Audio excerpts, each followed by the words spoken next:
Hey everybody, at BV Matson here with KeepOnWrenching.com, and it's time to get ourselves a 305 engine out of a 1967 CB77 frame.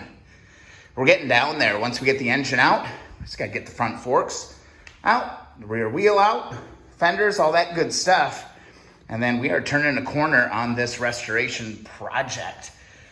Big day tonight. All right, let's get this motor out. Should be pretty straightforward. All right, to remove this 305 from this Super Hawk, looks like we've got one long bolt going all the way through the top end of the motor right there. And that's it on the top, other than these here on both sides as well. Boom, right there. And then we've got two down here that we need to get. Now there is one little trouble spot. I've been debating myself, and I think I'm gonna go ahead and just pull this cover for now because there's this really awkward part here that's up on the swing arm, and I don't wanna break this cover. So let's go ahead and pull that cover off before we go any further. All right, and typically, to get these side covers off, you're gonna want your impact. All right, you're usually gonna be hammering on these things with a hammer to get these things to turn. They're usually not very cooperative, but as you can see here, these are just turning out by hand. So I don't think getting this cover off is gonna be that big of a deal.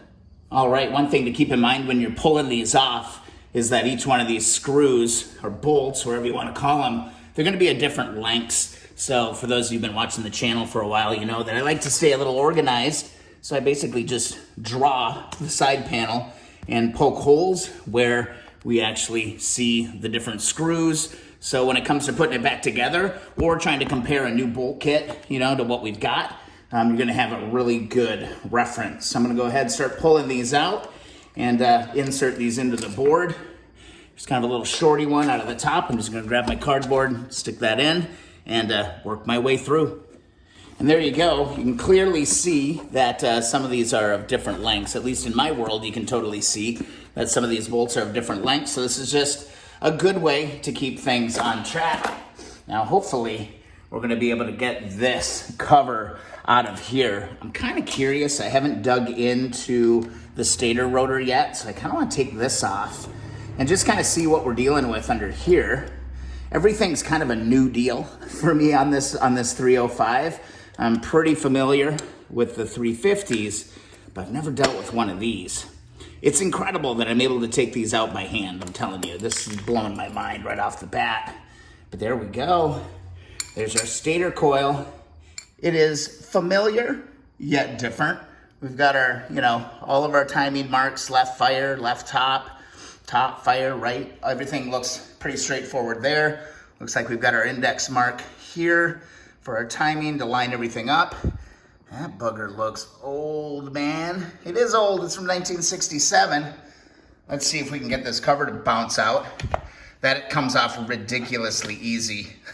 That came off ridiculously easy. It doesn't even look like there is a gasket on this. Is there? No, that's bare metal down there. So there's not even a gasket on this. Tells me somebody's been here before, but now you can see I've got clear access, easy access to this entire side. Take a look at this clutch mechanism over here. Actually been just a little bit delayed kind of looking at this. It's almost like clock gears. You can see right here, it's like a tension spring, 2 gears, and it looks like it's all tying into that clutch mechanism all the way through the bike. There are a couple of adjusters over here as well. Very interesting. So that would definitely be a nuance. I did not expect this part to be quite so different than what I'm familiar with, but hey, just kind of par for the course. All right, we're ready.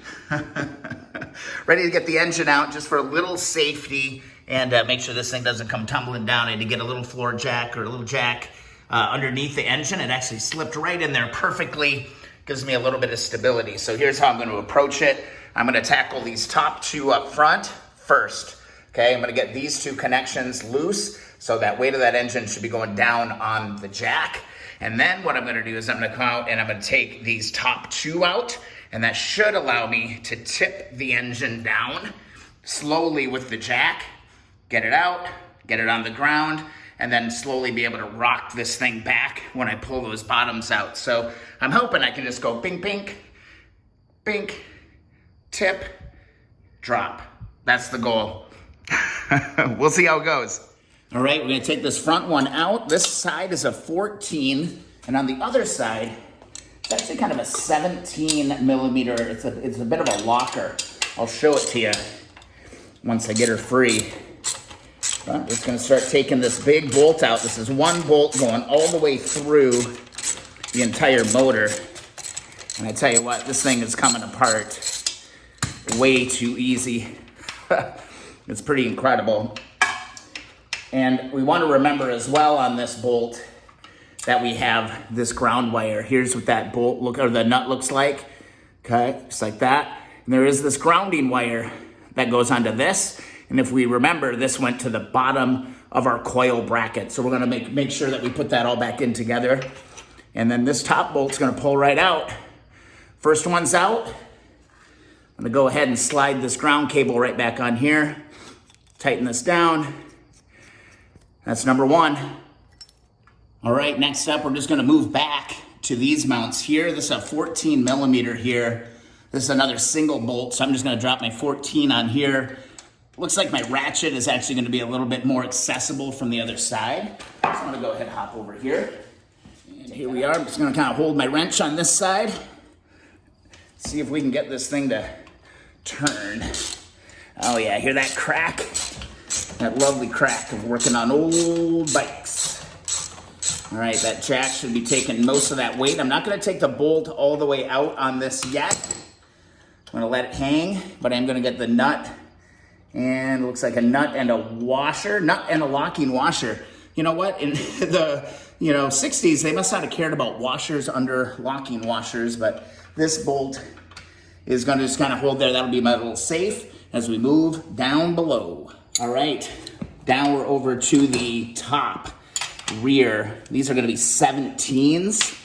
So let's go ahead and see if this breaks free. Man, this is insane. Everything's coming apart so easily. Let's go ahead and pull these off. Keep track of all the different parts. A lot of times these engine mount bolts are gonna be a little different. We've got ourselves a washer and a locking washer, okay? So I've got that identified. Let's move to the other side and get that one out. All right, next one's gonna be the same deal. This is gonna be 17s. There is a ground wire attached to this bolt on the left side. So that's just something we wanna note. See if we can get this to crack free. This one's a little tougher, but it's going, no big deal. I'm gonna track that grounding cable, take some pictures before I get rid of it completely so we can put that right back where it needs to be. All right, pulling this apart, there's our bolt. We've got a locking washer and a nut.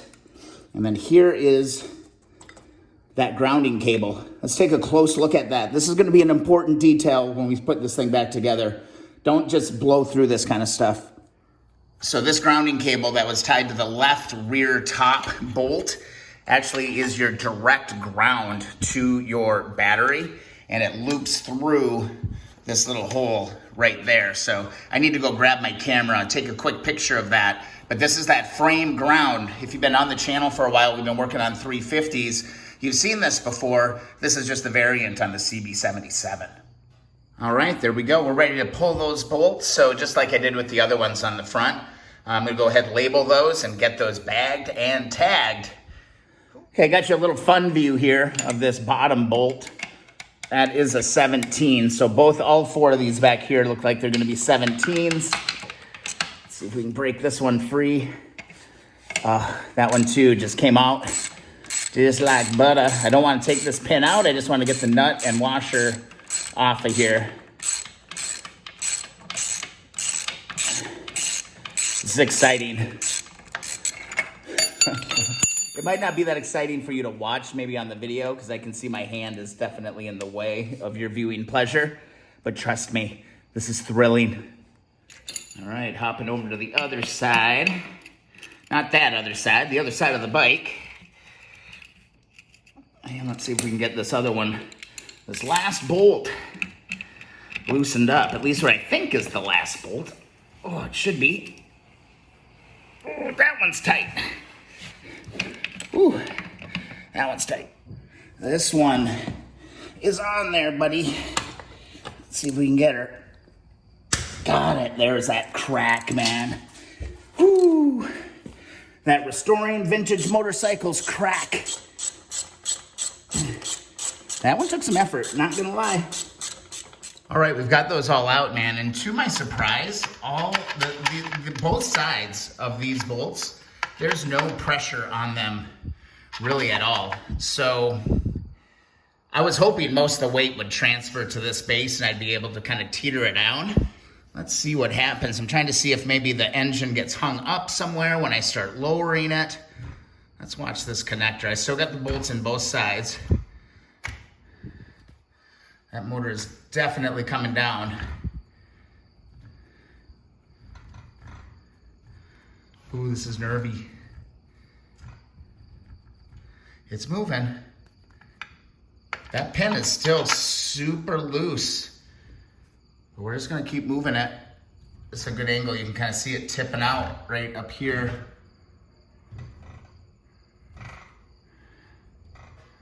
I think it's gonna have to come down to brute strength in order to do it. But that engine is free. The only thing holding it up right now is my little jack right down here doing a ton of work.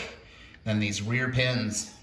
Just taking a look at kind of our other mounts and stuff too. We're moving quite a bit. That engine has moved quite a lot. There it is right there is where it should be. And there's where that one should be, just like that. We've got our back moving just like that. So you know what? I think I'm just gonna go as low as I can with the jack and then hopefully get it down to about the width of like maybe a 2x4. Slide some 2x4s under there, drop the front end, and then kind of wiggle these last two little bolts out of there. Let's keep going. All right, I'm just gonna keep lowering this as much as I can. It's coming down nice and quick right now. Keeping an eye on my jack. That all looks fine. That whole front end's kind of coming down. Just trying to, reduce as much of a fall as I can on it. This is actually going pretty smooth. I might run into the front fender here. That's okay. That's okay. It's coming out. It's coming out. All right. Let's see. I think it might be time just to get, get some stuff underneath here, and then we'll finagle that back end out. Pretty fascinating stuff. We've got this as low as it's gonna go. Got just a little fall. So I've got myself, I'm just gonna build up a little bit of wood underneath it to hold it at this low point, and then we'll go ahead and we'll tap those bolts out on the back. I think this should be pretty smooth. All right, I've lessened the fall as much as possible. 2x4s on both sides along the bottom of the engine. Then I've got one down here to kind of assist me as I move through here. So now it's simply time to tap these bolts out and get that rear end free. All right, I've got just kind of a long punch. I'm gonna reach inside. Give this bolt a little tappy tap.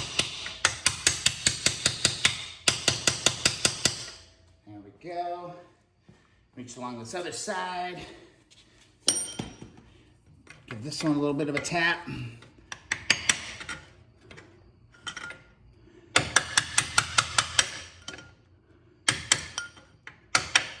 It's tough to give you an angle of this, guys. I'm kind of, sometimes filming takes a back seat to working. And there we go. Those are pushing out. It's just a matter of pulling them out the rest of the way. All right, all connections are gone. And look at this, it just rested perfectly. With just a few lengths of 2x4, that thing is just sitting there now. That's fantastic. See if I can grab my jack. Oh, my jack is pinched in there just a little bit. But yeah, I'm not gonna need that one anymore. I don't think I'm gonna need this anymore. I think it's time to lift it out. All right, for the final lift, I'm gonna throw some gloves on to make sure I've got a really, really good grip on this. I'm gonna grab it from the top, lift it, twist it, and put it on this blue mat. See how it goes, man. Let's just muscle through this. See if we can do it.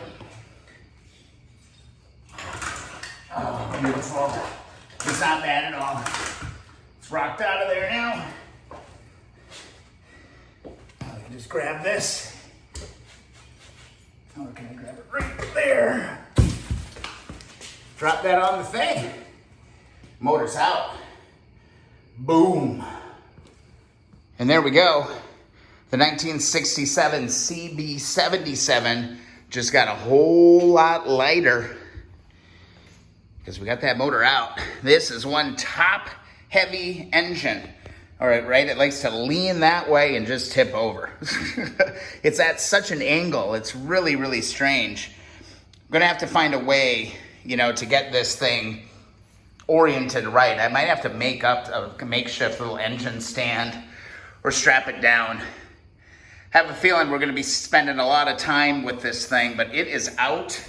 And really the only things left to do on this, get that rear wheel off, get the shocks off, get the fenders off, try to get that center stand out, just strip the rest of it. Just that's it. And get the front forks out, wheels off, and we're good to go. That's a big milestone here on this restoration project. We got it out. It went really, really smooth. I'd love to hear maybe how you do it. But I felt like that little floor jack, this little floor jack over here, was really helpful just to kind of kick things off and make sure we were stable. And then just a bunch of short lengths of 2x4, kind of stacking those up, you know, underneath. My idea was just to reduce the fall and kind of control the fall. And I was really able to do that with that method. So it worked out well, but I'd love to hear your thoughts on how you do that. Oh, how dirty is this thing? It's pretty dirty. I think that's good for this video. That's a major accomplishment. So yeah, I'm gonna reset and maybe do some more here, dive into this frame. I don't know, man. I'm just happy this part is over. If you're enjoying the series, enjoy the channel, please don't forget to subscribe. Also, join the Facebook group, the Keep On Wrenching community group. Find us on Facebook over there. That group is growing fast and full of a bunch of really awesome guys and gals. It's pretty cool to see all their projects too. And don't forget to go to keeponwrenching.com and request that free sticker. All right, everybody. There's a 305 Honda engine. And there's an empty, there's a frame. Getting pretty stripped down, man. We are flying through the disassembly. All right, see you in the next video or live stream.